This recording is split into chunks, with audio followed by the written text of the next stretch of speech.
다다익교 세 번째 시간 여전히 함께하고 계신 여러분 축복합니다. 천국 갈 거예요. 이렇게 재미없음에도 불구하고 늘 여기까지 들어주신다. 3편부터는 천국 티켓이죠. 예, 3편, 4편은 그냥 천국 간다 보시면 되고요.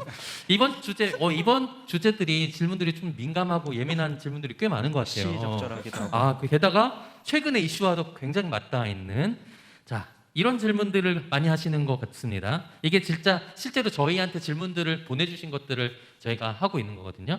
요즘 성별 간 혐오가 많아지고 있고 미디어 때문에 저도 영향을 받는 것 같아요.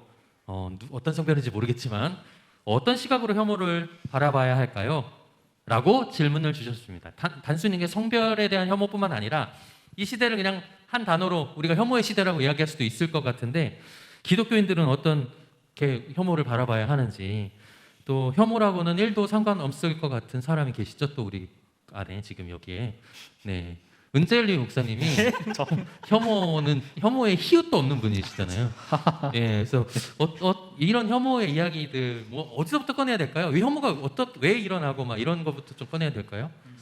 어때요, 은재일리 목사님? 혐오라는 문제가 제가 요즘 많이 느끼는 거는 자기의 자리가 위태롭다고 생각하면서 그것을 빼앗기기 싫은 마음에서 혐오가 많이 나오는 게 아닐까라는 생각이 들었습니다. 어떤 청년이랑 좀 얘기를 하다가 이제 열심히 공부해서 취업을 준비하고 좋은 직장 가려고 준비를 다 했는데 이 자리에 몇 퍼센트는 비정규직이 정규직 되면서 가져갔다 이렇게 생각을 하고 또 몇 프로는 여성들이 배려를 받고 몇 프로는 이제 지방 출신들이 가져가고 서울 출신 20대 남자인 나는 갈 곳이 없다. 이렇게 열심히 했는데도 그 얘기를 하는 걸 들으면서 사실 저는 이제 되게 그냥 원론적으로 혐오하면 안 되지, 사랑하고 이해해야지라고 생각했는데 이게 되게 복잡한 문제일 수 있겠다 이런 생각이 좀 많이 들더라고요. 그렇군요. 또 반대로 이렇게 얘기하던데 군대 좀 갔다 왔다고 이 가산점 가져가서 공무원 시험 한 3개 맞출 수 있는 점수인데 이렇게 하면 너는 뭐 어쩌고 저쩌고 또 애는 또 어쩌고 저쩌고 애를 낳지 않느냐 이런,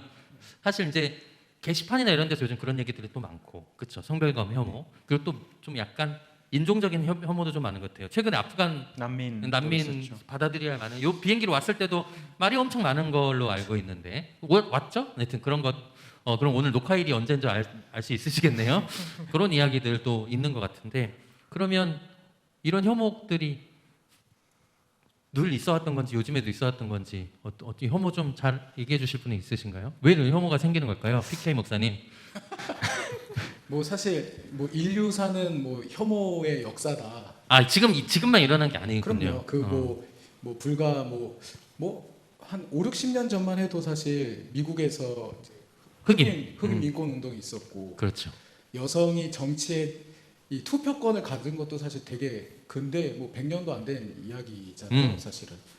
이게 혐오를 얘기하기 위해서는 차별과 배제 이런 것들을 다 이야기해야 될 것 같은데, 그렇죠. 인류사에서 사실 이거는 계속 있어 왔던 이야기고, 성경에도 이제 그러한 이야기들이 나와 있고요. 근데 저는 왜 혐오가 이제 일어날까? 아까 우리 이제 은재리 목사님 얘기한 것처럼, 그러니까 어떤 피해 의식이 생긴 거죠. 근데 그거를 내 안에서 어떤 문제의 원인을 찾기보다는 타자에게로 그 원인을 돌리는 거죠. 근데 저는 그렇게 생각해요. 내가 혼자 막 생각했더니 쟤 때문에 이런 일이 발생했어라고 물론 생각하는 분들도 계시겠지만, 주변에서 그러니까 약간의 정치적인 어떤 프로파간다, 선동, 어떤 그러한 요소들이 되게 외적 요인들이 좀 그렇죠. 있을 것이다. 그러니까 어떤 요즘 우리 사회가 그런 것 같아요. 그냥 딱 잘라서 보면 최근에 이제 젠더 갈등이라든지 이런 거 보면은 그거를 굉장히 어떤 자기들의 정파적 어떤 이익을 추구하기 위해서 언론이라든지 여론이라든지 이런 것들을 막 형성해가지고 사람들한테 그렇게 이제 쉽게 말하면 교육을 하는 거죠. 너가 지금 이런 거는 쟤 때문이야. 그렇죠. 이렇게. 그래서 타자에 대한 악마화 이렇게 이제 함으로써 자기를 좀 위안 삼고 하는 거죠. 그럼 좀 위안이 되나요, 우리가? 될 수 있다고 봐요. 네, 저도 이게 혐오라는 것은 모든 역사에 있을 수밖에 없고 앞으로도 끊어지지 않을 수 없다라고 생각하는 이유는, 그러니까 정치와 종교가 이 혐오를 원리를 알고 너무 잘 이용할 수밖에 없다 생각해요. 그러니까 여러분 얘기하셨던 대로 아주 쉽게 내부 결속력을 다질 수 있고 공동체성을 다질 수 있고 자존감을 높일 수 있는 아주 손쉬운 방법이 결국은 공동의 적을 설정하고 내가 아닌 그 혐오의 시선을 그 타자에게 돌리게 하는 거라고 생각하거든요. 근데 이거는 뭐 어느 시대나 전쟁에도 항상 이런 논리가 사용되어 왔었고 특히 종교도 저는 네. 우리나라의 주류 기독교가 그래서 주류 보수 기독교가 혐오하는 특정 대상들이 있지 않습니까? 그게 결코 저는 우연이지 않다라고 생각을 하고 네. 혐오는 언제나 있을 것이다. 그럼 우리는 그 안에서 어떤 시선을 가질 것인가 여기로 이제 또 생각해봐야 될 화두이지 않을까 생각을 합니다. 아, 네. 그래서 이제 갑자기 그럼 드는 생각인데 이제 예를 들면 여성들이 지금 한국 남자들에게 또는 남자들이 한국 여자들에게 저는 동시에 있다고 보거든요. 요즘에는 그런 것들이 되게 저는 이제 두 가지로 분류할 수 있다고 보거든요. 정말 진짜 억압에 대한 정의로운 분노 표출도 있을 수 있잖아요. 그리고 아까 말한 것처럼 자신의 자존감을 높이거나 공동체나 또 정파의 이익이나 여러 가지를 위한 어떤 수단으로 삼기 위한 혐오 같은 게 있을 수 있다고 하는데 그를 구분하는 좀 이렇게 우리가 어떤 그런 게 있을까요? 예를 들면 이 억압에 대해서 억압에 대한 분노 표출도 하면 안 된다는 얘기인지. 왜냐하면 소수자일 수도 있는 것이잖아요, 실제로. 근데 소수자가 그거를 표출하게 되면 우리는 그거에 대해서 어떻게 반응을 보여야 하는지. 그리고 반대로 대놓고 하는 혐오에 대해서는 우리가 기독교적으로 어떻게 입장을 보여야 되는지 우리가 이런 것들을 좀 분류해서 설명해야 될 것 같은데 저는 이게 너무 한꺼번에 있어서 어렵네요. 네, 실제 여자분들이 지금 피해를 겪고 있는 경우도 충분히 있을 수 있다고 보는데 네, 이런 부분들을 우리가 어떻게 지혜롭게 해나가야 될지 좀 어려운 것 같아서 지금 이 질문을 제가 뽑으려다 이걸 해야 되나 이런 생각을 했거든요. 좀 지혜롭게 볼 수 있는 방법이 뭐가 있을까요? 이게 저는 어려운 이유가 일단은 뭐 페미니즘만 놓고 봐도 네. 그러니까 이 용어도 그렇고 이들의 어떤 주장, 자신들의 표현을 우리가 접한 게 우리 입장에서는 얼마 되지 않은 거죠. 그러니까 어떤 이론의 세계, 상문의 세계에서 충분히 논의되고 있다가 그게 대중적으로 나오게 된 게 얼마 되지 않고 또 대중적으로 표출되는 방식이 굉장히 아까도 이야기해 주셨지만 어떤 한쪽의 힘을 가지고 어떤 투쟁이나 좀 공격적인 성향, 혐오에 대한 문제를 환기시키는데 또 다른 혐오라는 방법으로 이게 이슈화가 되다 보니 우리 어떤 피부로 와닿거나 우리 생활 세계 내에서 우리가 접하는 이야기하고는 또 거리가 먼 이야기가 되는 측면이 있는 것 같아요. 그러다 보니 청년들의 입장에서 자기가 피부로 느낄 경우에는 맞서 싸우거나 아니면 자기 발언을 하지만 내가 별로 느껴지지 않아 하면 무관심하게 되는. 그래서 저는 교회 내에서 사실 크고 작건 어떤 부분으로건 이 성별 갈등에 대한 문제를 공론할 수 있는, 그러니까 자기의 소리를 낼 수 있는 자리가 있어야만 훨씬 더 실제적이고 피부에 와닿는 이야기로 우리 안에서 소화할 수 있지 않을까 싶어요. 지금은 이야기하는 것조차도 사실 어려울 수 있는 이런 이슈를 꺼내지도 않고 네. 뭐 셀 모임에서 이 얘기를 하면 갑자기 뭐 분위기가 안 좋아진다거나 나는 남자로서 굉장히 여성 혐오를 이미 갖고 있는 형제가 있는데 누군가 페미니즘의 이야기를 하면 그야말로 싸움이 돼버리는 분위기라면 이 먼저 같이 이야기할 수 있는 이 분위기가 필요하지 않을까 싶어요. 그렇군요. 20대 어떤 초반 남자분들이 이런 얘기를 많이 하시는 것 같아요. 요즘 좀 약간 좀 피해를 당했다 내가 그쵸. 이렇게. 30대는 자매들이 오히려 이런 얘기를 좀 많이 했던 것 같고 여성으로서 좀 살기 좀 어려운 것 같다. 지금 양쪽으로 지금 다 있는 것 같아서 저희 안에서 하기가 좀 어려운 것. 저는 한때로 이런 생각이 들어요. 교회가 너무 그러니까 탑다운이라고 해야 되나요? 그러니까 선포되어지고 이야기가 결정된 형태로 퍼지고 리더든 목회자든 그런 방식의 형태로 많이 이렇게 습관화된 교회의 분위기가 아까 우리 느림보 목사님 말씀하신 공론화하는 걸 좀 막고 있지 않는가. 할 수 있는 분위기 자체를 만들지를 못하고 있는 것 같은데 그런 것들을 만들어가기 위한 노력도 우리 안에서 이루어져야 되는. 보통 그냥 하자 그러면 못할 것 같아요. 저는 청년들이 이야기 꺼내봐라. 이런 것들도 우리 안에서 좀 이루어지는 게 그런 훈련도 꼭 필요하겠네요. 네, 그렇습니다. 참 어려운 것 같은데요. 그 성경에서는 어떻게 이렇게 혐오에 대해서 어떤 스탠스를 취하는 건지 혹시 또 이런 질문을 할 수 있으니까 청년들이 우리가 좀 시원하게 답은 못 해드릴지언정 이런 예수님은 또 어떻게 생각하셨는지. 또 여기 예수님 이렇게 닮으신 분이 PK 목사님 또 신약 전문가시잖아요. 네. 이번에 신약 양육 하셨던데 성경 안에서 이 혐오에 대한 뭐 예수님이 혐오의 문제를 어떻게 바라보셨는가를 보려면, 그러니까 저는 복음서에서 그러니까 예수님께서 소위 죄인으로 분류된 이들을 어떻게 대하셨는가를 보면 그 죄인으로 분류된다는 게 어떻게 혐오라고 얘기할 수 있겠네요. 어떻게 보면. 그렇죠. 왜냐하면 이제 여기서 말하는 죄인이라는 것은 사실은 이제 뭐 우리가 생각할 때 어떤 무슨 뭐 도둑질 해가지고 뭐 또는 뭐 살인을 저지르고 뭐 이러한 명백한. 어떤 범죄를 저지른 사람들도 포함되겠지만 사실 그 당시 이제 복음서의 시대에 죄인으로 분류가 됐던 이들 같은 경우에는 뭐 조금 거칠게 표현하면 네. 뭐 날 때부터 좀 장애를 가지고 태어난 분들이라든지 그렇죠, 그렇죠. 사실 이런 분들도 다 같은 범주로 묶였어요. 그러니까 소위 말해서 죄인이란 그 어떤 정한 기준에 미치지 못하는 사람들이 다 죄인이라는 큰 그룹 안에 속해 있었기 때문에 그 그룹에 속해 있는 사람들은 당연히 사회적 차별과 어떤 혐오의 대상이었고 낙인이 찍혀 있었고 그렇죠.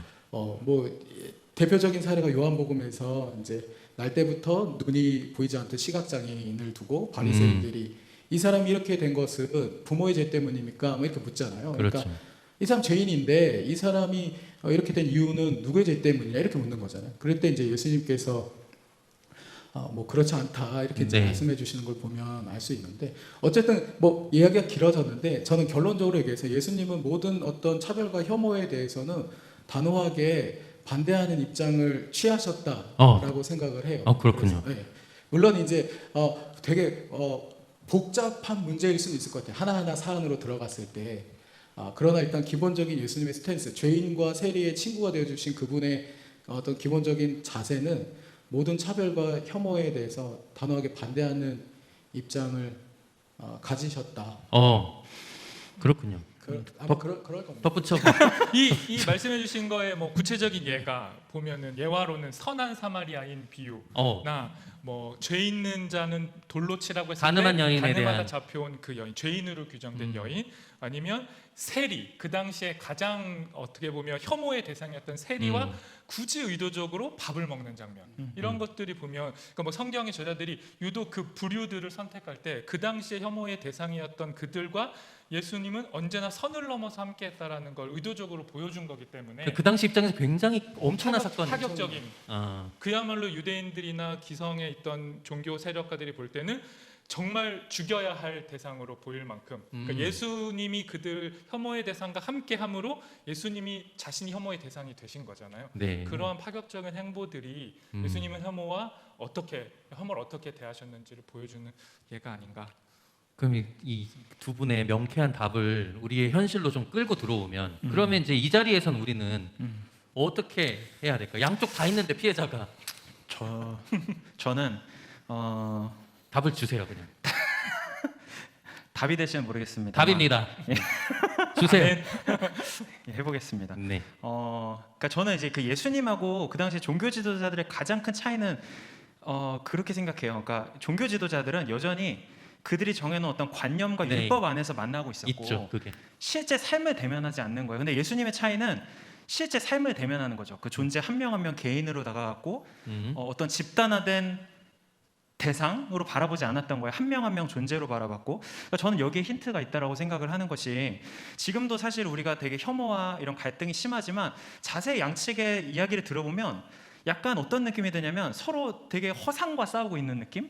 실제 관념화된 이야기가. 상대를 두고 하고 있는 느낌이에요. 그러니까 요즘에 교회 안에서 예전보다 페미니즘에 대해서 말하기가 훨씬 더 어려워졌고 예. 오히려 이거에 대해서 반감을 가지는 20대 초반 남자들이 있다 보니까, 또 반대로 여전히 젠더 이슈는 우리 여자 청년들에게도 민감하거든요. 근데 제가 곰곰이 보면 양측 다 어떤 한 명 한 명 개인의 이야기로 바라보기보다는 자신들의 관념과 어떤 이런 것을 설정해 놓은 적을 이미 상정해 놓고 상대방은 무조건 이럴 거야, 페미니즘은 무조건 이럴 거야, 20대 남자 초반은 무조건 이럴 거야 라는 어떤 관념이 더 강한 것 같아요. 저는 교회 안에서 우리가 할 수 있는 좀 방법은 한 명 한 명 개인의 이야기를 좀 들었으면 좋겠다. 상대방이 페미니즘에 관심이 있대. 얘는 걸러야지라고 하지 말고 얘는 어떤 가치관과 어떤 삶의 스토리가 있어서 그것에 대해서 관심을 가지게 되었는지 들어보면 좋겠고 또 누군가는 페미니즘에 반감을 가진 20대 초반 남자가 있다고 하면 얘는 꽉 막히는 애, 아무것도 모르는 애라고 치부해버리기 이전에 이 남자 청년의 삶과 뭐 어떤 어려움과 상처가 있었는지 좀 들어보면 좋겠다. 이렇게 서로 개인과 개인으로 만날 수 있다면 한 명 한 명의 삶의 이야기가 다가올 수 있으면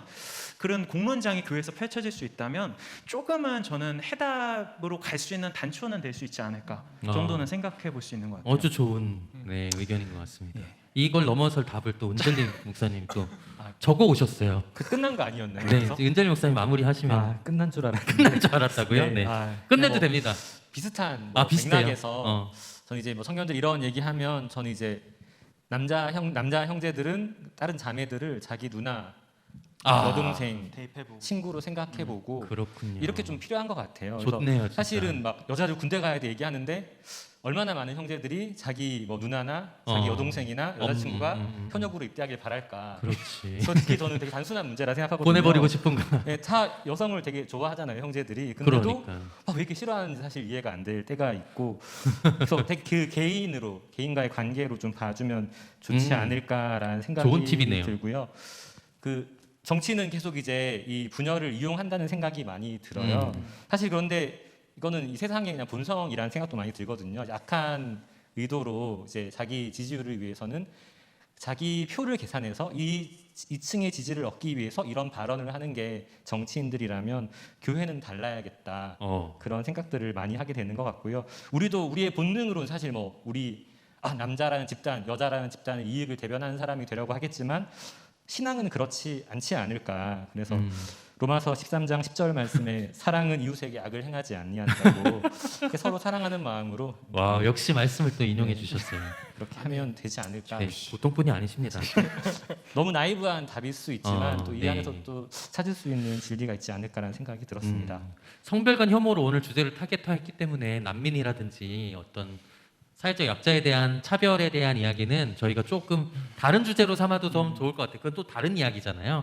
그러면 좋을 것 같고 저는 당부를 하나 드리고 싶은 게 있어요. 뭐냐면 청년들이 대부분 이제 자기가 좋아하는 게시판을 많이 애용하세요. 예를 들면 어디다 커뮤니티. 네, 커뮤니티 안에서 이렇게 정리되고 선동하고자 하는 사람들의 글을 자기의 것으로 그냥 받아들이는 경우가 많아서 그것을 그냥 의견처럼 내 생각처럼 받아들이는 경우가 꽤 많아요. 근데 생각보다 많은 것들이 가짜 뉴스가 많고요. 이해가 안 된 것들이 많아요. 저는 어떤 글이나 어떤 이야기들을 들으셨을 때 의심 또는 질문을 한번 해보시면 좋겠어요. 이게 정말일까? 라고 그 주제되는 것들을 좀 이렇게 전문적으로 구글링이라든지 아니면 책을 통해서 어떤 그것들을 바라보게 되면 생각보다 많이 편협한 이야기들이라는 걸 또 많이 호도된 이야기들이라는 걸 알 수 있어요. 그러니까 좀 그런 것들이 있을 때 조금 더 한 발짝이 물러나서 거리를 둬서 좀 바라볼 필요가 있고 어려우면 목회자들한테 찾아와셔서 한번 물어보셔도 되고 같이 대화를 나누는 시간이 훨씬 많아지면 이런 문제에 대해서 더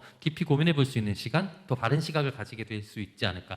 거기서 억압된 것이 무엇인지 나오는 것 같아요. 그러한 어떤 바라봄에서 진짜 이건 문제지. 이거는 좀 소리 높일 필요가 있다는 거죠. 정말 이 부분에 대해서 문제인 것 같아요 라고 얘기할 수 있으려면 어떤 그러한 자기 비판적인 요소가 꼭 필요하다고 봅니다. 네, 좀 이런 당부를 드리고 싶고 더 이야기 나누고 싶으시면 뭐 저희한테 대화를 하시거나 그러면 좋을 것 같아요. 양육 같은 거나 혹시 공동체에 의해서 이런 것들 다루면 되게 좋을 것 같아요. 하나씩 꼭 다뤄주시고요. 네, 저도 참여하도록 하겠습니다. 네, 여기까지 하도록 하겠습니다. 안녕히 계세요. 안녕.